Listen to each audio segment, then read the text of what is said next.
RS math class की online class में एक बार फिर से आपका स्वागत है। आज पढ़ेंगे चतुर्भुज। देखो चतुर्भुज के प्रकार पहले देखते हैं कि चतुर्भुज क्या है। चार भुजाओं से घिरी हुई बंद आकृति को चतुर्भुज कहते हैं। अब देखो तीन भुजाओं से घिरी हुई बंद आकृति को क्या कहते हैं? त्रिभुज। अब आपको पता है कि ये त्रिभुज है। त्रिभुज में देखो अगर इस प्रकार से बना दे तो क्या ये त्रिभुज है क्या? नहीं। तो आप इसमें अंदर जाकर वापस भी आ सकते हो। तो ये त्रिभुज नहीं है तो क्या होना चाहिए? वो बंद भी होना चाहिए। क्या होना चाहिए? बंद। तो ये क्या कहलाएगा? ये ट्रायंगल कहलाएगा, त्रिभुज कहलाएगा।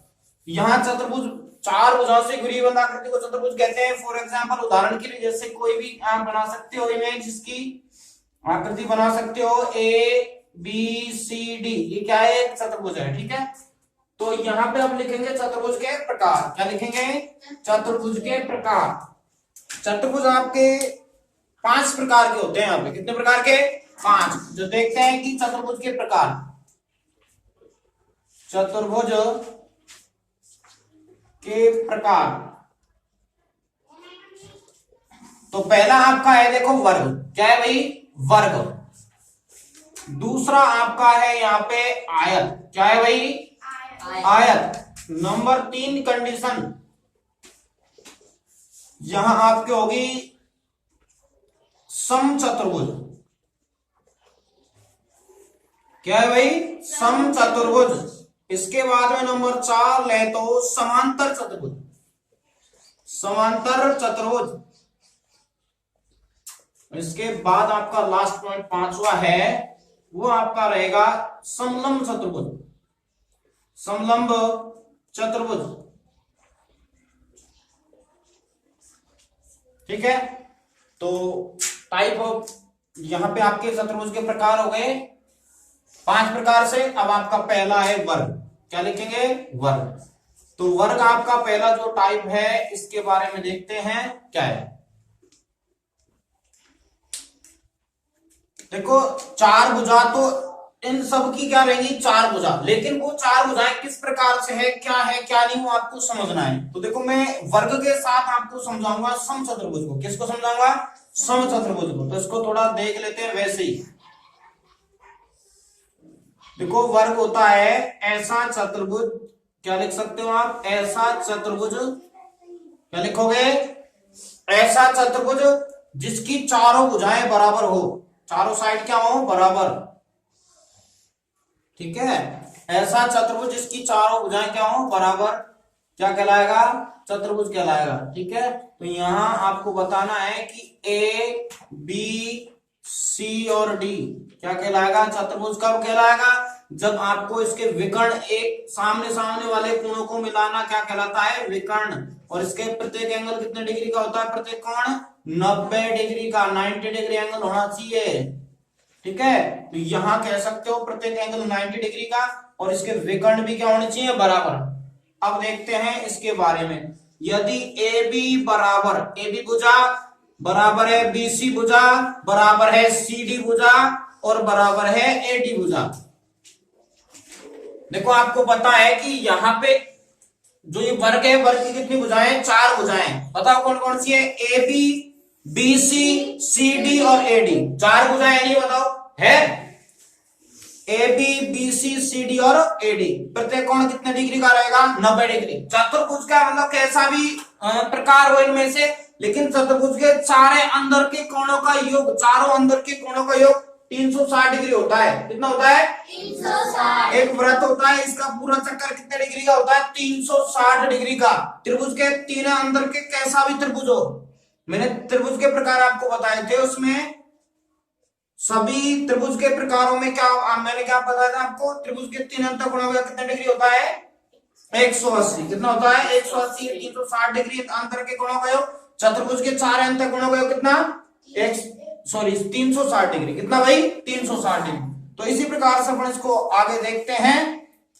ए बी बराबर बी सी बराबर सी डी बराबर ए डी, और प्रत्येक कोण 90 डिग्री। इसके बाद इसके विकर्ण भी क्या हो? बराबर। विकर्ण क्या होता है? आमने सामने के कोणों को मिलाने वाला रेखाखंड विकर्ण कहलाता है। तो ए सी विकर्ण और बी डी विकर्ण। ए सी बराबर हो बी सी के। ए सी और बी सी बराबर है कब होगा? जब 90 डिग्री को कोण रहेगा, यहां से यहां तक नापेगा, यह दूरी और यह दूरी क्या रहेगी? बराबर। कब होगी? जब यह वर्ग कहलाएगा। ठीक है, तो वर्ग कहलाएगा यदि विकर्ण बराबर हो, चारों भुजाएं बराबर हो, प्रत्येक कोण 90 डिग्री का क्या कहलाता है? वर्ग। अब बात करते हैं वर्ग के साथ में समचतुर्भुज की। तीसरा टाइप ले रहा हूं मैं, देख लेना क्या ले रहा हूं। तीसरा टाइप क्या है? समचतुर्भुज। समझ लो एक बार इसको अच्छे से। समचतुर्भुज तीसरी टाइप यहाँ पे समचतुर्भुज है। तो समचतुर्भुज इसके द्वारा ही बना हुआ है, देखो अच्छे से। अब आपको समझना है समचतुर्भुज।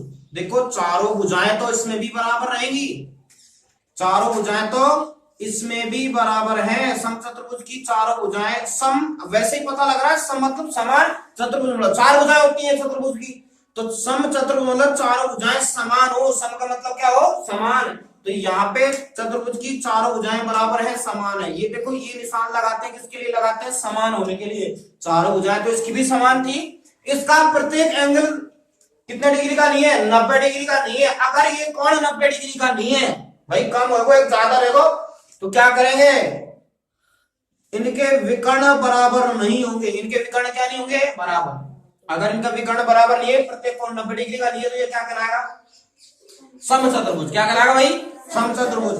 प्रत्येक कोण 90 डिग्री का नहीं है, विकर्ण भी बराबर नहीं होंगे। देखो इसको ऐसे खींच दिया थोड़ा सा, तो ये तो हो गया विकर्ण बड़ा और ये क्या हो गया? छोटा।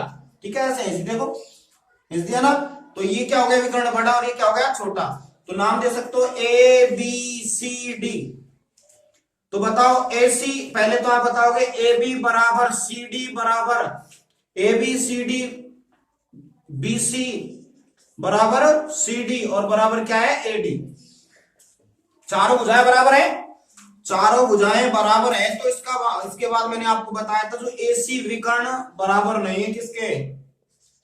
बी डी विकर्ण के। ध्यान दे सकते हो A B B C C D A D, चार भुजाएं यहां में बराबर है, चार भुजाएं यहां में बराबर है, चार भुजाएं बराबर है। इसमें भी, इसमें विकर्ण बराबर है क्योंकि प्रत्येक कोण 90 डिग्री का। इसमें विकर्ण बराबर नहीं है क्योंकि प्रत्येक कोण 90 डिग्री का नहीं है। तो ये क्या कहलाएगा? समचतुर्भुज। और ये क्या कहलाएगा? वर्ग। इसके बाद चर्चा करते हैं, न्यू टॉपिक अपना क्या है? आयत और समांतर चतुर्भुज। इनमें भी समानता है, तो कोई इनमें समानता है अपन ले लेते हैं, थोड़ा सा देखते हैं वापस। ठीक है, आराम से देखना। फिर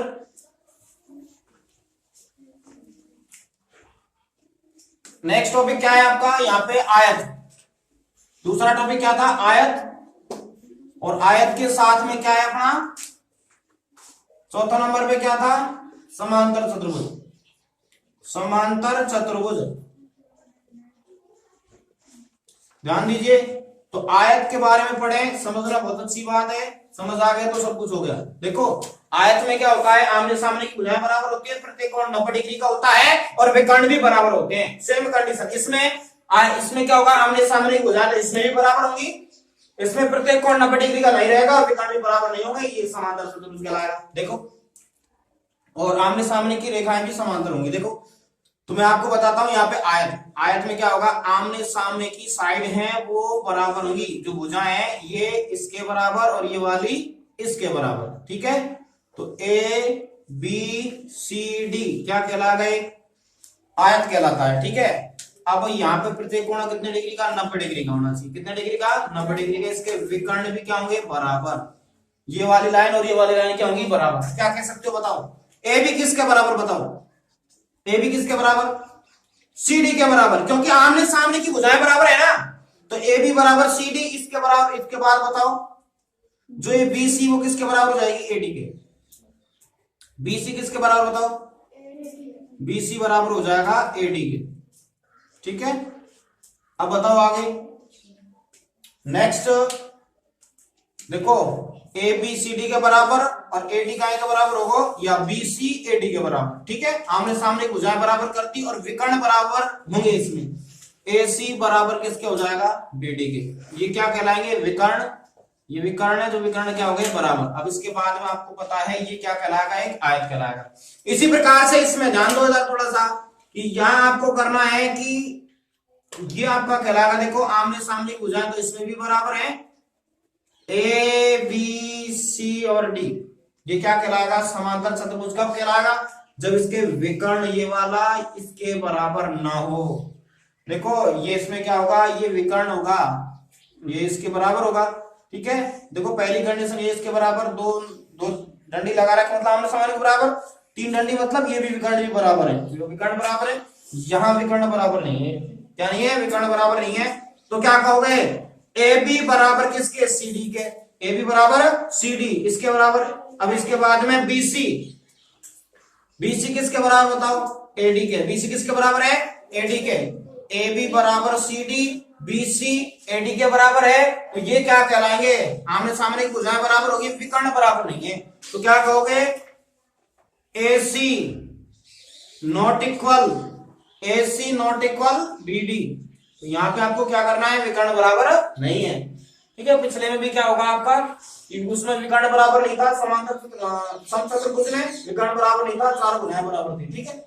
तो ये आपका है समलंब चतुर्भुज में क्या होगा, ये आपके विशेष काम में नहीं आ रहा, लेकिन विषय आप लोगों को समझना तो है। तो क्या करना है कि यहां से एक ऐसा सम्मुख जोड़ा होता है, इसका एक सम्मुख जोड़ा क्या होता है, समांतर। जैसे एक लाइन एक दूसरी लाइन के क्या है, समांतर है, ये लाइन इसके समांतर है।